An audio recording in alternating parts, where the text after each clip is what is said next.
Hello everyone, मैं हूं निशा और आज मैं आपके साथ अपनी चौथ पूजा को सेलिब्रेट करने वाली हूं, मतलब चौथ मनाने वाली हूं। आज मैं आपके साथ शेयर करूंगी चौथ की पूरी पूजा, पूरी प्रिपरेशन, पूरी तैयारी जो मैं करूंगी। और ये चौथ 2022 का 2023 का सॉरी 2023 का पहला चौथ है, जिसको माघ का तिल चौथ या संकष्टी चौथ भी बोलते हैं। यूपी बिहार में ये बहुत ही अच्छे से और हर घरों में मनाया जाता है। वैसे ही कोई घर होंगे जिसमें किसी वजह से सहना या नहीं सहने की वजह से या फिर किसी तरह का कोई घटना दुर्घटना हो जाता है तो लोग नहीं मना पाते। तो ये वजह होती है ये चौथ नहीं मनाने की। बाकी मैक्सिमम सारे घरों में ये चौथ मनाया जाता है। ये साल में 2 बार मनाया जाता है। यूपी बिहार में जो खास करके होता है, एक अभी होता है और एक राखी वाले महीने के पहले होता है, राखी से पहले पड़ता है। तो वो होता है, वो गर्मी में आता है। उसको संकष्टी चौथ बोलते हैं हमारे यहाँ। ऐसे संकष्टी चौथ बहुत जगह इसको भी बोलते हैं, इस चौथ को भी बोला जाता है, लेकिन हम इसे तिल चौथ बोलते हैं क्योंकि तिल का लड्डू इसमें प्रसाद के रूप में चढ़ाया जाता है गणेश जी को। ये चौथ बहुत सारे लोगों का मानना है कि पुत्र प्राप्ति के लिए किया जाता है या फिर अपने बच्चे की लंबी उम्र के लिए किया जाता है।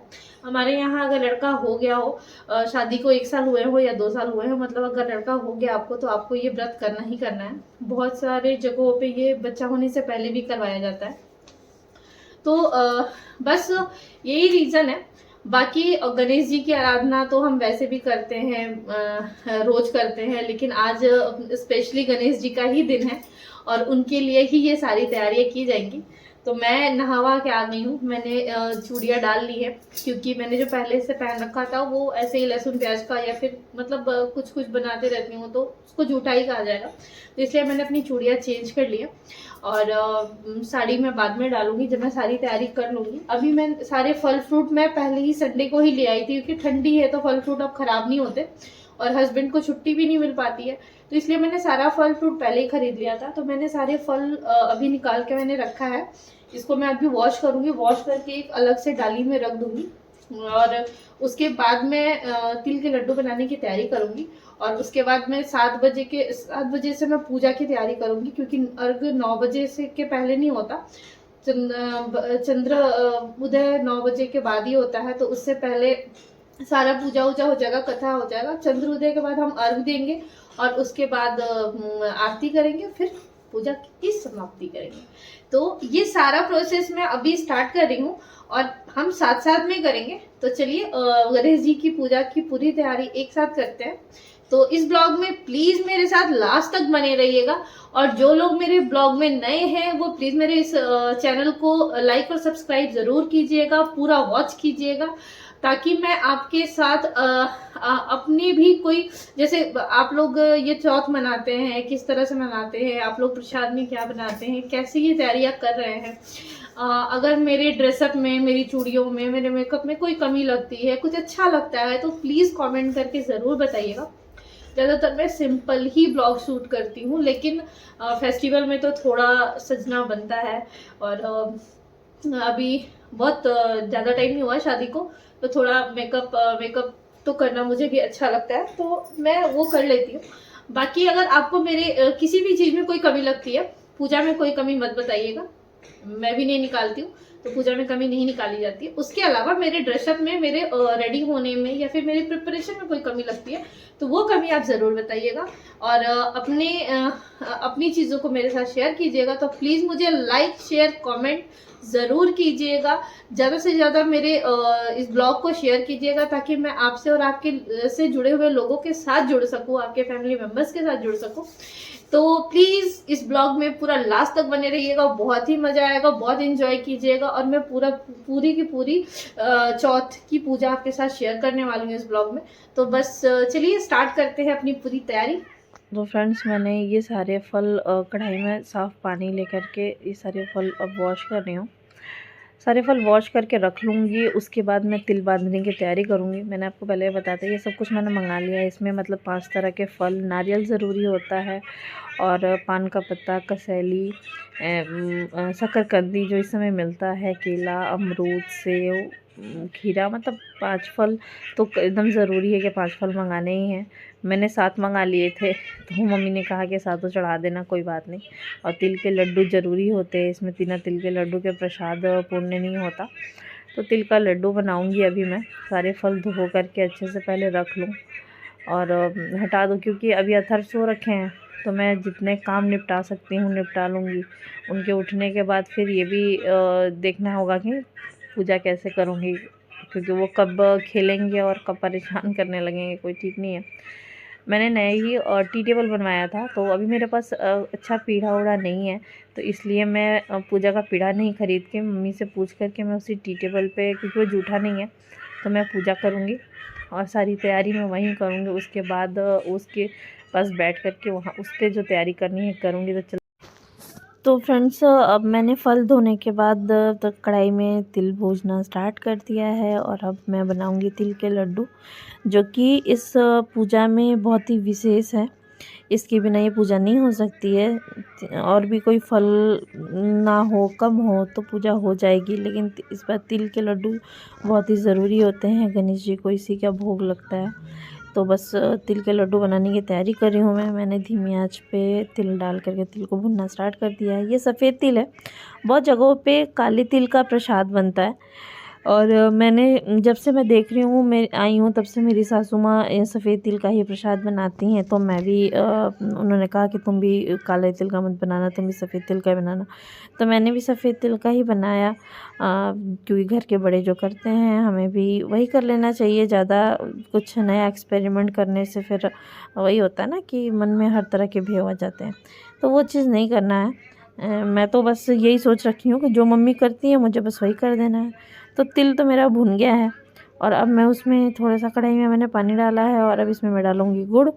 गुड़ का अच्छे से पाक बनाऊँगी और उसके बाद जब गुड़ का पाक कढ़ाई छोड़ने लगेगा तो फिर मैं तिल डाल करके उसको मिक्स कर दूँगी और फिर बांधूँगी। तो बस गुड़ के पिघलने का ही इंतज़ार कर रही हूँ कि जल्दी जल्दी गुड़ पिघल जाए और मैं इसको अपना कंप्लीट कर दूँ। गाइस, पीछे से अगर थोड़ी बहुत कोई आवाज़ आ रही हो तो उसको इग्नोर कीजिएगा, क्योंकि अथर्व पीछे अपना फ़ोन चला रहे हैं और मैं अगर मना भी करूँगी तो वो फ़ोन चलाना बंद नहीं करेंगे, तो इसलिए तो बस आप मेरे ब्लॉग पे ध्यान दीजिए, अथर्व के पीछे के वॉइस को इग्नोर कीजिएगा। तो अब ये गुड़ पूरी तरह से पिघल गया है और इसको मैं तब तक पकाऊंगी जब तक ये पूरी कढ़ाई छोड़ करके पाक रेडी ना हो जाए। पाक अच्छे से पकेगा नहीं तो फिर लड्डू बंध नहीं पाएंगे। वैसे मुझे लग रहा है कि मैंने ज़्यादा ही गुड़ डाल दिया है। फिर मैंने जब मम्मी को पूछा, मैंने इसमें तिल डाला और मम्मी को पूछा कि मम्मी गुड़ तो मुझे ज़्यादा लग रहा है। मैंने 250 ग्राम तिल में आधा केजी गुड़ डाल दिया, जो कि कम ही डालते हैं, बहुत कम डालते हैं, या तो बराबर डालते हैं और या तो थोड़ा कम डालते हैं, लेकिन मैंने तो ज़्यादा ही डाल दिया। मम्मी कहा कोई बात नहीं, ठंडा होने दो, फिर ये बंध जाएगा। तो मैं भी बस वही इंतज़ार करने लगी, क्योंकि अब तो टाइम नहीं था कि मैं टाइम नहीं था कि मैं तिल लाऊंगी, तो बस मैंने इसको ही बांधना। तो फ्रेंड्स, मैंने तिल के लड्डू बांध लिए और सारा पूजा का सामान वहाँ पे तैयार करके रख दिया है। अब जा रही हूँ पूजा की तैयारी करने और उसके बाद कथा सुनूंगी। मैं भी रेडी हो गई हूँ, वैसा कुछ बहुत ज़्यादा रेडी नहीं होना था, साड़ी पहनना था तो साड़ी पहन के और थोड़ा हल्का हल्का सा मेकअप कुछ कर लिया, बस थोड़ा बहुत ही, थोड़ी शक्ल अच्छी लगे बस इसीलिए। तो अब चलते हैं पूजा। अब मैं जा रही हूँ पूजा करने, पूरा वहाँ का प्रिपरेशन करूँगी, तैयारी करूँगी, गणेश जी की स्थापना करूँगी और उसके बाद कथा सुनूँगी। वहाँ वो टेबल मैंने नया लिया था, अभी तक उस टेबल पे मतलब खाना पीना नहीं हुआ, तो इसलिए मैं उसी टेबल पे पूजा करूँगी आज। और पूरा अच्छे से उसको गणेश जी को तैयार करके और वहाँ पे स्थापित करूँगी। तो चलिए फिर ये सारी चीज़ें करते हैं आप दोस्तों। तब मैं पूजा की तैयारी करना स्टार्ट कर रही हूँ। सबसे पहले चौका तैयार करेंगे जिस पे गणेश जी को रखा जाएगा। उसको सिंदूर से पहले चौका पूरते हैं, उसमें घाट काटते हैं और उसके बाद उसमें घाट बनाते हैं, उसके बाद उसमें स्वास्तिक बनाते हैं और फिर उस पर गणेश जी की स्थापना की जाती है। मम्मी ने बस बताया था, बस मैं वैसे वैसे करने की कोशिश कर रही हूँ। पहली बार चौथ मैं अकेले कर रही हूँ जब से मैंने स्टार्ट किया है। चौथ में 2021 से मैंने करना स्टार्ट कर दिया था। पहली बार मैंने अपने घर पे किया था अपनी भाभी के साथ, और क्योंकि मैं उस समय अपने घर जा रखी थी। और दूसरी बार मैंने मतलब दूसरी तीसरी बार मैंने अपनी मम्मी के साथ अपने ससुराल में किया था। तो बस उनको जैसे जैसे देखा है और उसके बाद भी जो नहीं समझ में आ रहा है तो मैंने उनसे जैसे जैसे पूछा, पूछने के बाद उन्होंने जो बताया मैंने बस वही करने की कोशिश की। बाकी अगर मैं कुछ गलती करती हूँ तो गणेश जी मेरी गलती को माफ़ करें। तो बस अब गणेश जी को मैंने कपड़ा, क्योंकि ये जो कपड़ा हम देते हैं उनको आसन के रूप में, इसको पंडित जी को दान कर दिया जाता है। तो बस ये आसन देना स्टार्ट कर दिया मैंने।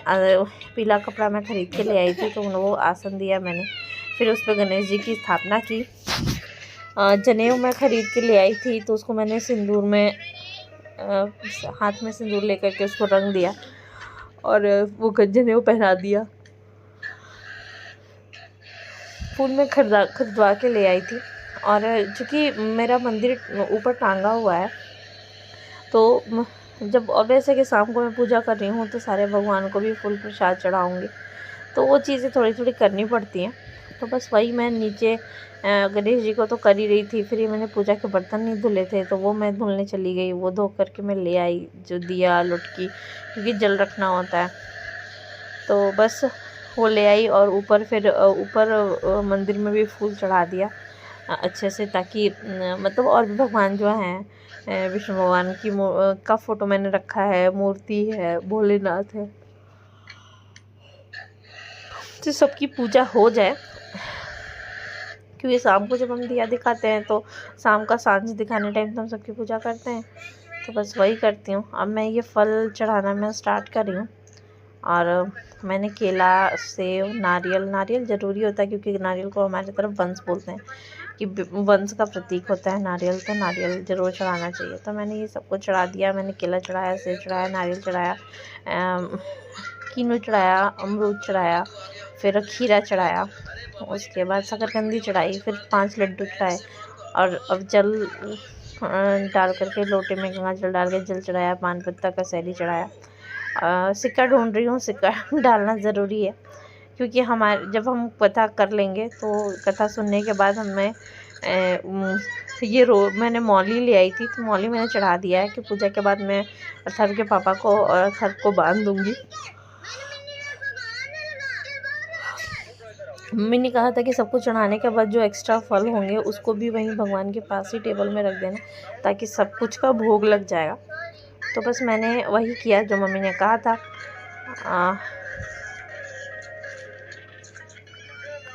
अब दिया जलाऊंगी तो ऊपर नीचे थोड़ा सा भगवान को दिखा दूंगी और उसके बाद मैं बैठ के कथा सुनूंगी।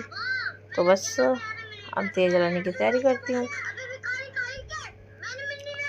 मैं उस समय बता रही थी आपको कि अगर मैं सिक्का ढूंढ रही हूँ, क्योंकि पान का सैली के ऊपर सिक्का रख करके चढ़ाया जाता है और उसके बाद फिर वही पान के सैली उठा के और हमें चंद्र भगवान को अर्घ दिया जाता है हमारे में। तो इसीलिए सिक्का ढूंढ रही थी। तो वो सब कुछ मैंने चढ़ा दिया है। पूजा शाम का साथ साथ गणेश जी की पूजा के साथ साथ शाम की आरती भी हो गया। तो बस अभी मैंने सब कुछ कर दिया है और अब बैठ कर के मैं कथा सुनूंगी। क्योंकि मेरे पास गणेश चौथ का कोई किताब नहीं है तो हम मोबाइल में ही कथा सुन लेते हैं। यूट्यूब पे सारी कथा अवेलेबल होती है तो वही सुन लेते हैं, एक ही जगह 2 सुन लेते हैं, टाइम होता है तो इसलिए मैं फ़ोन में कथा नहीं लगा सकती थी, इसलिए मैंने कथा को टीवी पे ही लगा दिया, यूट्यूब चैनल पे, कि अच्छे साउंड में अच्छे वॉल्यूम पे सुनाई देगा और उसे मैं अच्छे से सुन भी लूँगी। तो बस मैं कथा ही सुन रही हूँ बैठ करके। अब कथा सुनने के बाद जब कथा समाप्त हो जाएगी तो प्रणाम करके वहाँ से वहीं बैठूँ या फिर थोड़ा हट के कहीं बैठ सकती हूँ। और फिर जब चंद्र उदय हो जाएंगे तो फिर अथर्व, क्योंकि अथर्व बहुत छोटा है, अथर्व का इतना बड़ा नहीं है कि खुद अर्घ दिलवा सके। तो अथर्व के पापा आएंगे तो वो गोद में लेके और फिर अथर्व से अर्घ दिलाएंगे। तो वो हम छत पे जाके देंगे और जब अर्घ दे के आऊँगी तो आरती करूँगी। तो ये सारी चीज़ें अभी रह जाएंगी। तो बस अब चलिए कथा सुनते हैं हाथ जोड़ करके। मैं तो सुन रही हूँ। और गणेश जी आप सबकी मनोकामना को पूरी करें। जो भी मेरे इस ब्लॉग को देख रहा है, पूरा ब्लॉग देख रहा है और हम मेरे साथ हमेशा बने हुए हैं तो है, उन सब को गणेश जी की कृपा, उनके सबके सर पे गणेश जी की कृपा बनी रहे। सबके बच्चे बड़े बूढ़े सुरक्षित रहे, घर में सुख शांति समृद्धि बनी रहे, बस यही कामना करती हूँ। मेरे बच्चे को हमेशा भगवान सुरक्षित रखें, मेरे पति को सुरक्षित रखें और मेरे घर में सुख शांति बनाए रखें। बस गणेश जी से यही कामना करती हूँ।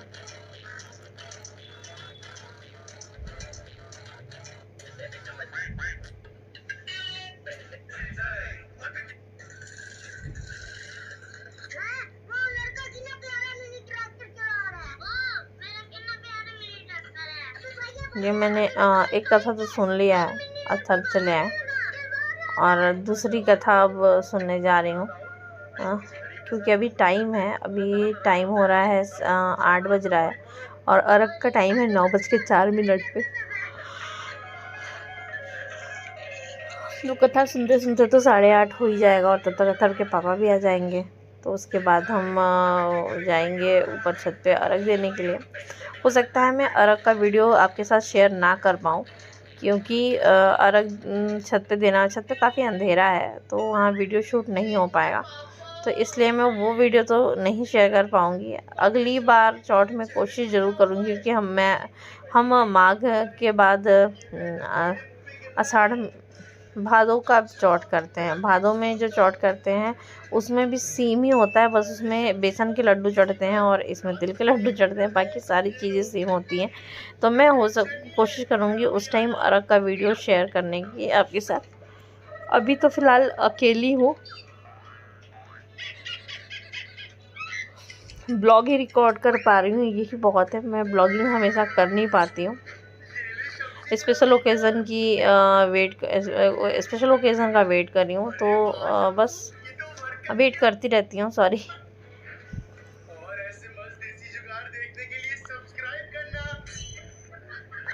गणेश जी की जो चौथ की कथा होती है वो भी आप कभी यूट्यूब पे या फ़ोन पे लगा के सुनना, कथा बहुत अच्छी होती है।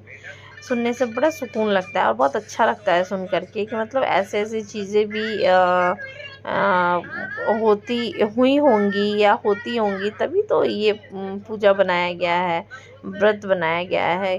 किसी ने तो किया होगा, तभी तो उसको उसका फल मिला होगा और उन्होंने इस चीज़ का प्रचार किया और सब कोई हर कोई वो पूजा करना स्टार्ट कर दिया। तो बस वो चीज़ें सुन के बहुत अच्छी लगती हैं। जैसे तिलकुटा की कहानी है और एक माँ और बेटी की कहानी है। तो ये गणेश चौथ पे बहुत ज़्यादा ही जानी मानी और प्रचलित कहानी है। तो आप इस कहानी को ज़रूर सुनिएगा। हर यूट्यूब पे ये अवेलेबल है। अगर आप सुनना चाहेंगे तो मुझे कमेंट बॉक्स में कमेंट करके बताइएगा। मैं अपने वीडियो के डिस्क्रिप्शन बॉक्स में इसका लिंक डाल दूँगी। आप वहाँ लिंक पे प्रेस करके उस कथा को सुन सकते हैं। बाकी जो लोग यूपी बिहार से हैं उन्हें तो बहुत अच्छे से उस कथा के बारे में पता होगा और वो उन्होंने सुन भी रखा होगा। तो हमारे यूपी बिहार में चौथ का, तीज का, जीवित पुत्रिका व्रत का बहुत मान्यता होता है जी। इसमें तो है, चौथ में तो चौथ बिल्कुल करवा चौथ की तरह है। करवा चौथ में जैसे पूरे दिन उपवास रख के और शाम को पानी पी लेते हैं, वैसे ही हम भी पूरे चौथ में पूरे दिन उपवास रख करके शाम को चंद्रोदय के बाद उन्हें चंद्र को अर्घ देते हैं और उसके बाद पानी पी लेते हैं। बस फ़र्क इतना ही है कि करवा चौथ पति के लिए किया जाता है और चौथ हमारे में बेटे के लिए किया जाता है। तो बस पूजा अब ख़त्म ही होने वाली है, कथा समाप्त होने वाली है। कथा समाप्त होगी और मैं फिर अभी तो टाइम है, ज़्यादा टाइम नहीं हुआ है, 7। मैं अर्घ दे के आ गई। अर्घ दे के आके आरती उरती मैंने कर लिया है। हम मैं वो वीडियो रिकॉर्ड नहीं कर पाई क्योंकि छत पे काफ़ी अंधेरा था, तो वो वीडियो मैंने रिकॉर्ड नहीं किया। और आरती का भी वीडियो नहीं रिकॉर्ड कर पाई क्योंकि मैंने अर्घ दिया और उसके बाद ज़्यादा टाइम नहीं लेते, आके गणेश जी की आरती करते हैं, तो इसलिए अकेले होने की वजह से मैं हर चीज़ें थोड़ी थोड़ी रिकॉर्ड नहीं कर पा रही हूँ। बट कोशिश करूँगी जैसे जैसे टाइम बीतेगा मैं अपने ब्लॉग में हर चीज़ रिकॉर्ड करके आपको दिखा सकूँ। तो ये मैं मैंने पानी पीना स्टार्ट कर दिया है। इसमें आप एक आरती उरती करने के बाद एक बार में ही आप पानी दूध जो पीना है, फल फ्रूट खाना है, आप वो कर सकते हो। दोबारा आप नहीं कर पाओगे क्योंकि मैंने पूजा हॉल में की थी, तो मैं वहीं टीवी के सामने ही बैठी हुई थी पूजा के पास ही, और पीछे अथर्व के पापा खेल रहे हैं, कार्टून चल रहा है, तो बस वो लोग खेल रहे थे और मैं वहीं बैठ कर के वो कर रही, पानी पी रही थी। फिर मैं जब बाद यूँ पी लूँगी, फल फ्रूट खा लूँगी, तो उसके बाद मैं अथर्व के पापा को कुछ बना के दूँगी। फ्रेंड्स, ये ब्लॉग मैं काफ़ी लेट अपलोड कर रही हूँ क्योंकि ये चौथ का ही ब्लॉग है। ये ट्यूसडे को था, ट्यूसडे से मैंने कोई ब्लॉग ही अपलोड नहीं किया है। उस दिन मैंने बस एक छोटा सा गणेश जी की पूजा का शॉर्ट्स अपलोड किया था, टाइम नहीं मिल पाया था मुझे, और उसके बाद भी मेरे घर में गेस्ट आ गए थे, तो इसलिए मैं अपना पूरा ब्लॉग को नहीं अपलोड कर पाई। मुझे टाइम ही बिल्कुल नहीं मिला। आज मुझे टाइम मिला है, तो बस मैं आज अपने ब्लॉग को अपलोड कर रही हूँ। तो प्लीज़ मेरे इस ब्लॉग को पूरा ज़रूर देखिएगा, वॉच कीजिएगा, और अपने जो भी कमेंट होंगे वो मुझे कमेंट सेक्शन में ज़रूर कमेंट करके बताइएगा। जो लोग मेरे चैनल पे नए हैं वो प्लीज़ लाइक और सब्सक्राइब ज़रूर कीजिएगा। मेरे वीडियोस को ज़्यादा से ज़्यादा शेयर कीजिएगा ताकि मैं आपसे और आपके अपनों से ज़्यादा जुड़ सकूं और अपनी लाइफ की जर्नी को शेयर कर सकूं। जितना आप लोग मुझसे जुड़ोगे, मेरे ब्लॉग को देखोगे, उतना ही मैं अपनी हर चीज़ को आपके साथ शेयर करूँगी। मेरे लाइफ में क्या चल रहा है, क्या नहीं चल रहा है, मैं कब कहाँ हूँ, कैसे क्या चीज़ें सेलिब्रेट कर रही हूँ, मेरी फैमिली कैसी है, ये हर चीज़ मैं चाहती हूँ कि मैं आपके साथ शेयर करूँ। और आप लोग भी अगर कुछ मेरे साथ शेयर करना चाहते हो तो प्लीज़ कमेंट बॉक्स में कमेंट करके ज़रूर बताइएगा। मैं आपके कमेंट्स का वेट करूँगी और उसका रिप्लाई भी ज़रूर करूँगी। अथर्व बस परेशान करते हैं, मैं उनको बनाना खिलाऊंगी तो वो खाएंगे नहीं, और जब आप नहीं दोगे तो उनको वो चाहिए होता है। तो बस यही सारी चीज़ें लगी हुई हैं। काफ़ी थकावट हो जाती है अकेले फास्ट करना, सारी तैयारी करना। फैमिली के साथ तो करना होता है, तो होता है कि थोड़ा का काम मैंने कर दिया, थोड़ा मम्मी ने कर दिया, कुछ तो बस अकेले ही बस मैनेज करने का मैंने कोशिश किया है। बाकी मैंने सब चीज़ अच्छी तरीके से किया है कि नहीं। अगर आप ये ब्लॉग देखोगे तो प्लीज़ मुझे ज़रूर कमेंट करके बताना।